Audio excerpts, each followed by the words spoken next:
মাত্র ৪ কোটি টাকায় বিক্রি করে দেওয়া হয়েছে প্রায় ১৫০ বছরের পুরনো চট্টগ্রামের ঐতিহ্যবাহী ডাক্তার দস্তগীর সরকারি বালিকা স্কুলের খেলার মাঠ। অভিযোগ উঠেছে নথি জালিয়াতির মাধ্যমে সরকারি বিদ্যালয়ের মাঠটি দখলের চেষ্টা করছে একটি স্বার্থান্বেষী মহল।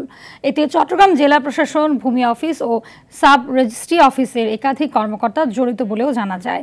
স্কুল কর্তৃপক্ষ বলছে প্রয়োজনে এ বিষয়ে আইনি ব্যবস্থা গ্রহণ করবেন তারা। চট্টগ্রাম থেকে সাইফুল মাহমুদের পাঠানো তথ্যচিত্রে বিস্তারিত জানাচ্ছেন আব্দুল হামিদ।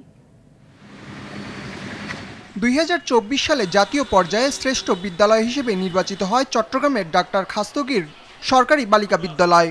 ১৮৭৮ সালে যাত্রা শুরু করা স্কুলটি নারী শিক্ষার অন্যতম বিদ্যাপীঠ হিসাবে পরিচিতি লাভ করেছে দেশ জুড়ে।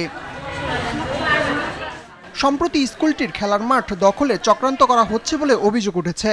জেলা প্রশাসন বলছে, আরিফুল ইসলাম নামে এক ব্যক্তির নামে নামজারি করে মাঠটি দখলে নেওয়ার চেষ্টা চালাচ্ছে একটি স্বার্থান্বেষী মহল। আরিফুল ইসলাম নামে আর একটা আবেদন এসেছিল, সেটাও খারিজ হয়ে গিয়েছে।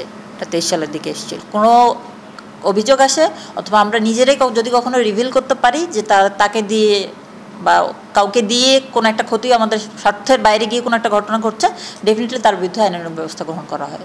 জমি দখলের ষড়যন্ত্র রোধে প্রশাসনের সহযোগিতা চায় স্কুল কর্তৃপক্ষ। একেবারে সর্বোচ্চ সহায়তা চাই আমরা। স্কুলের জায়গায় স্কুলেই আমরা ভোগ দখলে আছি, আমরা থাকবো। বাইরের কোনো ভূমিদস্যু বা বাইরের কোনো দুষ্কৃতিকারী যাতে স্কুলের এগুলোর উপরে কোনো প্রকারের হস্তক্ষেপ করতে না পারে, আমরা সেটাই কামনা করছি, আমরা সেটাই চাই। এতে চট্টগ্রাম জেলা প্রশাসন, ভূমি অফিস ও সাব রেজিস্ট্রি অফিসের একাধিক কর্মকর্তা জড়িত বলে জানা যায়। এ নিয়ে ক্ষুব্ধ স্থানীয়রাও। আইনের মাধ্যমে বা জালিয়াতির মাধ্যমে, ফোর্জারির মাধ্যমে এটা দখল করতে চায় বা আইনের মাধ্যমে কিনে ফেলতে চায়, তারা আসলে সমাজের জন্য অবশ্যই একটা দূষিত পদার্থ। আব্দুল হামিদ, RTV।